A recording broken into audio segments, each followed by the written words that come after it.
প্রাণ প্রিয় রংপুরবাসী, আপনারা সকলে কেমন আছেন? আমাদেরকে ভালো রেখেছেন কে? আল্লাহ তাআলা বলেন, ইন্নামা ওয়ালিয়ুকুমুল্লাহ ওয়া রাসূলুহু ওয়াল্লাযীনা আমানু আল্লাযীনা ইউকিমুনাস সালাহ ওয়া ইউতুনাজ যাকাহ ওয়া হুম রাকিউন। পড়েন সুবহানাল্লাহ। আল্লাহ তাআলা বলেন, নিশ্চয়ই দুনিয়াতে তুমি জীবন যাপন করবা, আর এই জীবন যাপনের নিমিত্তে তোমার কিছু সঙ্গী দরকার হবে।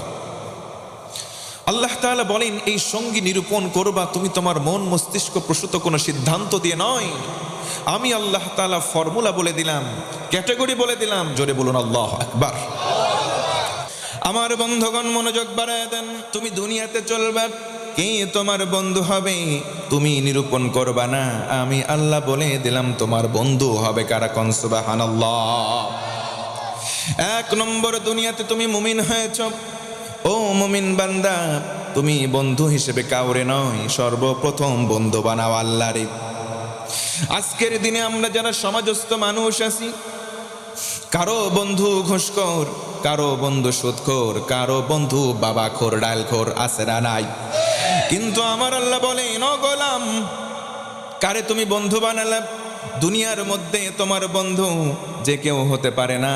এক নম্বর বন্ধু হবেন কে? এক নম্বরে আমাদের বন্ধু আল্লাহ, দুই নম্বর রসুল। ও মুসলমান, বলেন তো রসুলকে বন্ধু রূপে গ্রহণ করার দরকার আছে না নাই? নবীজি আমার একদিন বসা আছেন, সাহাবীরাও বসা। একজন পিছন দিক থেকে আসলেন, নবীজিকে বললেন, নবীজি বলেন তো মাতাসা, কিয়ামত কবে হবে? নবীজি বললেন, কিয়ামত কবে হবে জিজ্ঞাসা করলে কিয়ামতের জন্য তোমার পুঁজি কেমন, কিয়ামতের জন্য তোমার আমল কেমন বলো। সাহাবী বললেন, ইয়া রাসূলুল্লাহ, তেমন কোনো পুঁজি আমি অর্জন করি নাই, তেমন কোনো নামাজ আমি পড়তে পারি নাই, ওয়ালা মিন সাওমিন, তেমন কোনো রোজাও করতে পারি নাই, ওয়ালা মিন সাদাকাতিন, তেমন কোনো দান করতে পারি নাই। তবে আমি আমার কলিজা চাইতে বেশি দুইজনকে ভালোবাসি। সুবহানাল্লাহ। ইন্নী উহিব্বুল্লাহ ওয়া রাসূলুহু। ওগো নবীজি, আমি আমার কলিজার চাইতে বেশি আল্লাহ এবং রসুল আপনাকে ভালোবাসি। জোরে বলুন সুবহানাল্লাহ। নবীজি বললেন, আর কোনো টেনশন নাই, আর কোনো ভয় নাই। দুনিয়াতে যার সাথে যার মহাব্বত, তার সাথে তার কিয়ামত এবং জান্নাত। কোন সুবহানাল্লাহ। এই জন্য ভাইয়ের আমি জানতে চাই, নবীজিকে ভালোবাসার দরকার। ও মুসলমান, উঁচু গলায় বলেন তো আছে না নাই? কেমন করে ভালোবাসবো? সাহাবীরা যেমন করে নবীজিকে ভালোবাসতেন, ঠিক তেমন করে আমরাও ভালোবাসবো ইনশাআল্লাহ। আল্লাহর নবীর সাহাবী হযরতে আলী, একদিন, দুই দিন, তিন দিন হয় পেটের মধ্যে কোনো দানা পানি পড়ে নাই।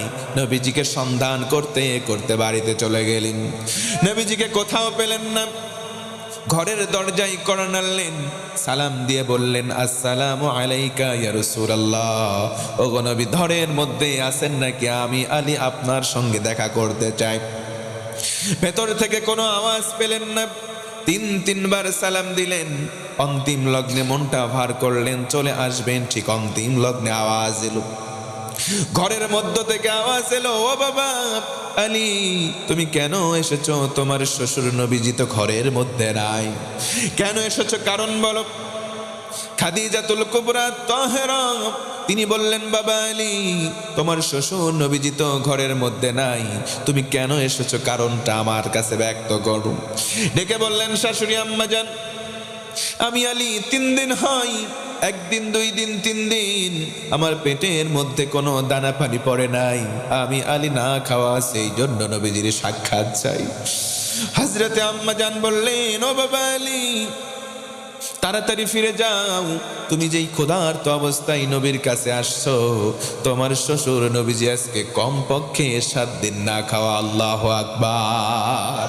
তুমি খাও নাই 3 দিন, নবীজি খাই নাই 7 দিন। ক্ষুধার যন্ত্রণা সহ্য করতে না পেরে আজকে সকালবেলা পেটে পাথর বেঁধে কোথায় যেন চলে গেছে। ও বাবা আলী, তাড়াতাড়ি বাড়ি ফেরত যাও, তোমাকে কোনো খাবার দিতে পারবে না। হযরতে আলী কান্না শুরু করলেন, ডেকে বললেন, আম্মা জান, আমি তো খাবার চাইতে আসি নাই, আমি তো নবীজিকে দেখতে আসছি। আমি আলীর পেটে যখন ক্ষুধা লেগে যাই, আমি দৌড়িয়ে মসজিদে যাই, নবীজির চেহারা বরাবর বসি, নবীজির চেহারা মোবারক দেখি। আমি আলীর পেটের ক্ষুধা যত দিনের হোক না কেন, নবীজির চেহারা মোবারক দেখার সাথে সাথে ক্ষুধা নিবারণ হয়ে যায়। ও আম্মা জান, আমি তো খাবার চাইতে আসি নাই, নবীজিকে দেখতে আসলাম। নবীজির প্রতি কেমন মহাব্বত, কেমন ভালোবাসা আহলে সুফফার সকল সাহাবীদের ছিল।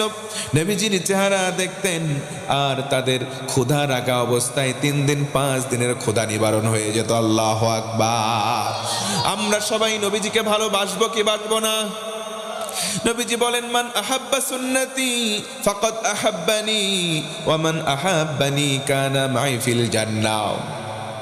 যে আমার সুন্নাহকে অনুসরণ করবে সে যেন আমাকে ভালোবাসলো, আর আমাকে যে ভালোবাসলো আমি নবী আর সে পাশাপাশি জান্নাতে থাকবো। সুবহানাল্লাহ। 1 নম্বরে আমাদের বন্ধু আল্লাহ, 2 নম্বরে আমাদের বন্ধু রাসূল, 3 নম্বর হলো একজন মুমিন হয়েছো আর একজন মুমিন তোমার বন্ধু হবে। কিন্তু যেন তেন মুমিন তোমার বন্ধু নয়। ও মুসলমান ভাইরা, আল্লাহ পাক ফর্মুলা বলে দিলেন, আমরা আল্লাহর ফর্মুলা মেনে নেব তো ইনশা। সব মুমিন আমার আপনার বন্ধু নয়। ওই মুমিন বন্ধু হবে যেই মুমিনের মধ্যে সর্বমোট 3টা গুণ থাকবে। উঁচু গলায় বলেন তো গুণের সংখ্যা কয়টা? 1 নম্বর, যেন তেন মানুষ তোমার বন্ধু নয়। ওই মুমিন তোমার বন্ধু যেই মুমিনের মধ্যে 1 নম্বর গুণ হলো মুমিন নামাজি হবে। জোরে বলুন সুবহানাল্লাহ। ও মুসলমান, আপনি জানতে চাই, আপনি আপনারা বলেন তো দৈনন্দিন জীবনে আমাদের উপর আবশ্যিক কয় ওয়াক্ত নামাজ? আরো জোরে বলেন। কিন্তু 5 ওয়াক্ত নামাজ অনেকে পড়ে না। 5 ওয়াক্ত নামাজ না পড়লেও 5 শ্রেণীর মুসলমান আমাদের সমাজে আছে। 1 নম্বর হলো শুকুর আলী মুসল্লি, প্রতি শুক্রবারে নামাজে যায়, সারা সপ্তাহ কোনো নামাজ নাই, তাদের নাম হলো শুকুর আলী। আছে না নাই? 2 নম্বর হলো রমজান আলী, রোজার মাসে মসজিদে যাই, সারা বছর খোঁজ নাই, তাদের জ্বালায় নিয়মিত মুসল্লিরা রমজান মাসের সামনের কাতারে জায়গা পায় না। 3 নম্বর হলো বরাত আলী, গতকালকে মসজিদে গেল, সারা বছর খোঁজ নাই, এদের নাম আমি যেন তেন দিলাম সরাসরি বরাত আলী। আছে না নাই? 4 নম্বর হলো কদর আলী মুসল্লি, সবে কদরের রাত্রিতে যাই। 5 নম্বর হলো 2 ঈদের নামাজে যায়, তাদের নাম হলো ঈদ আলী। এমন মুসল্লি আছে না নাই? ও আমার যুবক ভাইরা, নামাজ তুমি ছেড়ে দিও না। তুমি ঘুমিয়ে আসো, তুমি যদি নামাজ না পড়ে ঘুমাও, তোমার যদি ঘুম ভাঙে হবে সকাল, আর যদি ঘুম না ভাঙে হবে পরকাল। ও মুসলমান, এই জন্য নামাজ আমরা কেউ ছেড়ে দেব? কয় ওয়াক্ত নামাজ? অনেক মুরব্বী আছে সমাজে, যদি বলা হয় মুরব্বী বলেন তো মাগরিবের নামাজ কয় রাকাত, বলতে পারে না। যদি বলা হয় মুরব্বী আমরা জানলাম বিলের মাঠে আপনার একটু জমি আছে, মুরব্বী ডেকে বলে একটুখানি মানে অনেকখানি জমি আছে, জমির দাগ নাম্বার এত, খতিয়ান নাম্বার এত, আর এসে পর্সা নাম্বার এত, স্পষ্ট মুখস্থ এবং ঠোঁটস্থ বলে দেয়। কিন্তু মাগরিবের নামাজের রাকাতের সংখ্যা বলতে পারে না। আছে না নাই? ওই সমস্ত মুরব্বীদের থামার সময় হয়েছে, নামাজ ধরার সময় আসছে, কারণ এক পা অলরেডি কবরের মধ্যে চলে গেছে। কথা বলেন ঠিক কি না? নামাজ ছাড়া আমাদের দুনিয়ার জীবনটা যেমন বেফল হবে, আখিরাতের ময়দান জান্নাতে তালা দেওয়া থাকবে। নবী আমার বলেন চাবির নাম নামাজ। মিফতাহুল জান্নাতিস সালাহ, জান্নাতে তালা দেওয়া থাকবে, ওই তালার চাবির নাম দুনিয়াতে নামাজ। যে ব্যক্তি নামাজি হবে তার কাছে চাবি থাকবে। বলেন সুবহানাল্লাহ। কেমন করে ঘুমাও তুমি, এ যুবক, কেমন করে ঘুমাও তুমি, ফজর করে কাজা, এমনও তো হতে পারে জোহরে জানাজা তোমার, এমনও তো হতে পারে জোহরে জানাজা। এই জন্য আমরা নামাজ ছেড়ে দেব না। ও মুসলমান বলেন, আমি আপনাদের পায়ে হাত দিয়ে বলে যাই, 5 ওয়াক্ত নামাজ কেউ ছেড়ে দেবেন না, পড়েন ইনশাআল্লাহ। আমার মায়েরা, আমার বোনেরা 5 ওয়াক্ত নামাজ পড়বেন। আমার মাদের এমন খাসলত, তারা রোজা রাখতে চায়, রোজা করতে করতে জীবন দেবে, কিন্তু অনেক মা আছে নামাজ পড়ে না। আমি ওই সমস্ত মাদেরকে বলবো, মা নামাজ আপনি ছাড়বেন না। যেমন ভাবে নামাজ ফরজ, তেমন ভাবে রোজাও ফরজ, কথা বলেন ঠিক কিনা? মায়েদের আলোচনা করব, তার আগে আসুন ও মুসলমান জানতে চাই, আপনাদের মনোযোগ কি আছে ভাই? একটু জোর গলায় বলা যাবে কি আল্লাহু আকবার? আরো জোরে বলা লাগবে আল্লাহু আকবার। আল্লাহ রাব্বুল আলামিন বলেন, في جنات يتساءلون عن المجرمين ما سلككم في سقر قالوا لم نك من المصلين।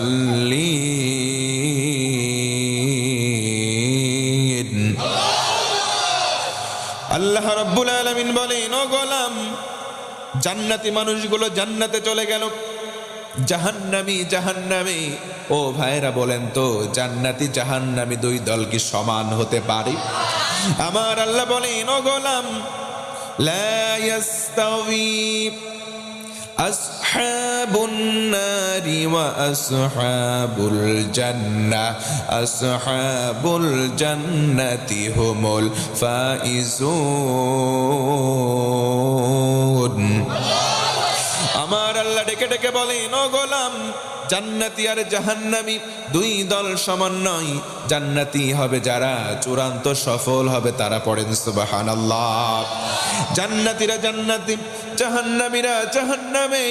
জান্নাতীরা বলবে, ভাই ওই যে দেখো আমার পরিচিত অমুকজন জাহান্নামে সাকরে আসলো, চলো তো জিজ্ঞাসা করি কেন তারা সাকন।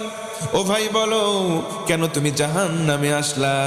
জাহান্নামী ডেকে বলবে, লাম নাকু মিনাল মুসাল্লিন, দুনিয়াতে আমরা নামাজ পড়ি নাই, নামাজ আমরা দুনিয়াতে পড়ি নাই, এই কারণে জাহান্নামে। ও আমার মুসলমান ভাই, যুবক বন্ধুগণ, এই জন্য করজোরে আরেকটা বার বলে যাই, আমরা কেউ নামাজ ছেড়ে দেব? আজকে অনেকে জেনার সম্পর্কে আছে, অনেক যুবকের গার্লফ্রেন্ড। ওই বোনেরা যারা শুনছেন, যুবতী বোন তোমাকে বলছে অনেকের বয়ফ্রেন্ড আছে। আমাদেরকে প্রশ্ন করতে পারেন, কেমন করে ছাড়তো, কেমন করে ছেড়ে দেব? অশ্লীলতা মুক্ত জীবন কেমন করে গঠন করব? আমার আল্লাহ ফর্মুলা বলে দিলেন। কারো কলিজায় জেনা আছে, কারো কলিজায় শয়তানি আছে। আমার আল্লাহ একটা আমলের কথা বললেন, ইন্নাস সালাতা তানহা আনিল ফাহশাই ওয়াল মুনকার। আরো জোরে একবার আল্লাহু আকবার। আমার আল্লাহ ডেকে ডেকে বলেন, ও গোলাম, তুমি নামাজি হও, নামাজ তোমার ভেতর থেকে অশ্লীলতা এবং পাপাচার সবকিছু দূর করে নিট অ্যান্ড ক্লিন বানাবে। সুবহানাল্লাহ। এই জন্য আমরা 5 ওয়াক্ত নামাজ ছেড়ে দেব। 2 নম্বর গুণ হলো যাকাত প্রদানকারী। ও মুসলমান বলেন, যাকাত আজকে জরিমানা মনে করে এমন বড় লোক 2-1টা বাংলাদেশে আছে না নাই? যাকাতের শাড়ি দেয়, যাকাতের লুঙ্গি দেয়, কিন্তু মনে রাখবেন যাকাতের কোনো শাড়ি হয় না, যাকাতের লুঙ্গি হয় না, যাকাতে অর্থের বিনিময় হয় অর্থ। কথা বলেন ঠিক কিনা? 3 নম্বর গুণাবলী হলো একজন মুমিন অন্যজন মুমিন 2 জন দোস্তি করবে। 3rd and ফাইনাল গুণাবলী হলো সে হবে রকি, নম্র এবং ভদ্র। আজকে নম্র ভদ্রের অভাব হয়ে গেছে সমাজের মধ্যে। অনেক যুবক, পাড়ার মধ্যে একটা মেয়ে আছে সুন্দরী, 10টা-15টা বকা হাটে ছেলে তার বাড়ির কাছে গিয়ে ঘুরঘুর করে, তার বাড়ির কাছে গিয়ে মোটর সাইকেলের গিয়ার বাড়ায় আর ভুম ভুম করে। দেখলে মনে হয় ভাদ্র মাসের কুত্তা। মেয়ে কুত্তার পিছনে যেমন করে 10-12টা ঘরে, এদের স্বভাব ওদের স্বভাব এক। ও মুসলমান, আমার আল্লাহ ডেকে ডেকে বলেন, গোলাম সাবধান হয়ে যাও। উলাইকা কাল আনআমি বাল হুম আদাল। জোরে কোন আল্লাহু আকবার। আমার আল্লাহ বলেন, ও গোলাম, তোমার যদি মন থাকার পরে, বিবেক থাকার পর তুমি যদি বিবেকটাকে কাজে না লাগাও, কুকুর তুমি সমান হয়ে যাবে। কন্যা উযুবিল্লাহ। বরং কুকুরের চাইতে তুমি নিকৃষ্ট হবা। অথচ আমরা আশরাফুল মাখলুকাত। ও মুসলমান, আমাদের সম্মান যিনি দান করেছেন তিনি কে? সম্মান দেওয়ার মালিক জোরে বলেন তো কে? আল্লাহ রাব্বুল আলামিন বলেন, وَتُعِزُّ مَن تَشَاءُ وَتُذِلُّ مَن تَشَاءُ بِيَدِكَ الْخَيْرُ। আমার আল্লাহ বলেন, ও গোলাম, সম্মান এবং বেসম্মান, ইজ্জত এবং বেইজ্জত করার মালিক হলাম আমি আল্লাহ, কিন্তু কল্যাণকর সম্মান একমাত্র আমি আল্লাহর দান। জোরে কোন আল্লাহু আকবার। এই জন্য রাকিউন হওয়া লাগবে, বিনয় অবনত চিত্তে মুসলমান আমাদের খাসলত হবে এমন। আমার আল্লাহ কোরআনে কারিমে স্পষ্ট জানা দিলেন, ওয়া ইবাদুর রাহমানিল্লাযীনা ইয়ামশুনা আলাল আরদি হাওনা وَإِذَا خَاطَبَهُمُ الْجَاهِلُونَ قَالُوا سَلَامًا।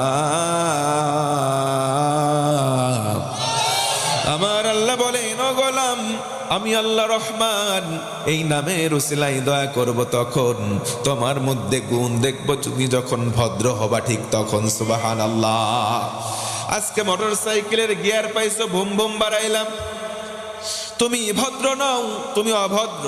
এই অবস্থায় যদি রাস্তায় বাইক অ্যাক্সিডেন্ট করে মারা যাও, তোমার কাছে রহমতের ফেরেশতা আসবে না, আসবে ফেরেশতা সেটা গজবের।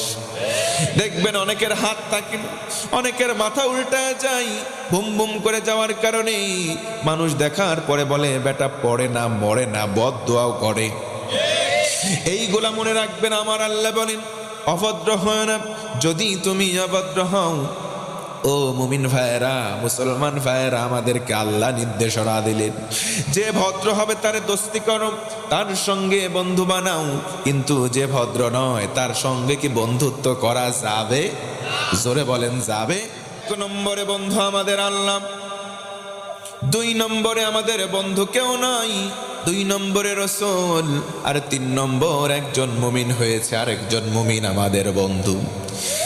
এই মুমিনের মধ্যে আবার 3টা গুণ থাকা লাগবে।